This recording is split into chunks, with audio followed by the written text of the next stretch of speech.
ব্যক্তিগত উদ্যোগে প্রতি বছরের ন্যায় এবারও ফটিকরায় বিধানসভা এলাকায় মাধ্যমিক ও উচ্চ মাধ্যমিক পরীক্ষায় প্রথম ও দ্বিতীয় বিভাগে উত্তীর্ণ ছাত্রছাত্রীদেরকে সংবর্ধনা প্রদান করলেন ফটিকরায়ের বিধায়ক তথা রাজ্যের মন্ত্রী সুধাংশু দাস। মঙ্গলবার এই উপলক্ষে ফটিকরায় নজরুল কলা কেন্দ্রে আয়োজন করা হয় এক সংবর্ধনা অনুষ্ঠানের। সেখানে এলাকার সমস্ত সরকারি বেসরকারি বিদ্যালয় 2024-25 ইংরেজি শিক্ষাবর্ষে মাধ্যমিক ও উচ্চ মাধ্যমিক পরীক্ষায় প্রথম ও দ্বিতীয় বিভাগে উত্তীর্ণ প্রায় 4 শতাধিক পড়ুয়াদেরকে সংবর্ধনা প্রদান করেন মন্ত্রী। উপস্থিত ছিলেন মন্ত্রী সুধাংশু দাস, জেলা শিক্ষা আধিকারিক প্রশান্ত কিলিখিদার, কুমারঘাট মহকুমা শাসক এনএস চাকমা সহ এলাকার 2 কলেজের অধ্যক্ষ এবং বিশিষ্ট শিক্ষাবিদরা। এদিন কৃতীদের হাতে মেমেন্টো ও উপহার তুলে দিয়ে তাদের সংবর্ধিত করেন মন্ত্রী সহ অতিথিরা। মন্ত্রীর ব্যক্তিগত উদ্যোগে এ ধরনের সংবর্ধনা পেয়ে খুশি এলাকার কৃতী ছাত্রছাত্রীরা।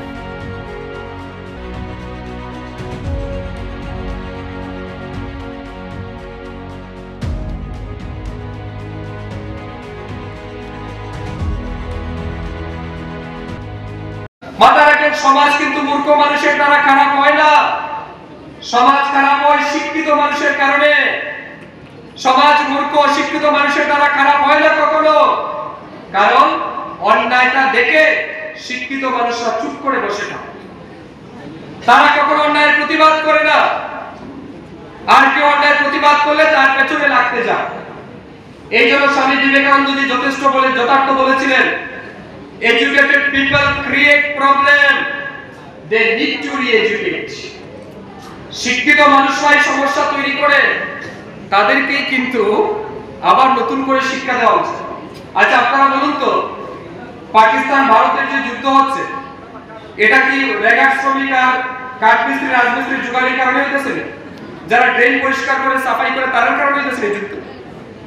বাংলাদেশের সাথে যে এত সমস্যা, বাংলাদেশে যারা রিক্সা চালায়, টুকটুক চালায়, সবজি কাটে, মাছ কাটে, তাদের জন্য কি সমস্যা? ইউক্রেন রাশিয়ার যুদ্ধ হচ্ছে, এটা কি ওইখানকার যারা সুইপার বা ক্লিনিং স্টাফ তাদের জন্য কি হচ্ছে? এটা এগুলি সব বড় বড় শিক্ষিত মাতাদের জন্য হচ্ছে। কেন?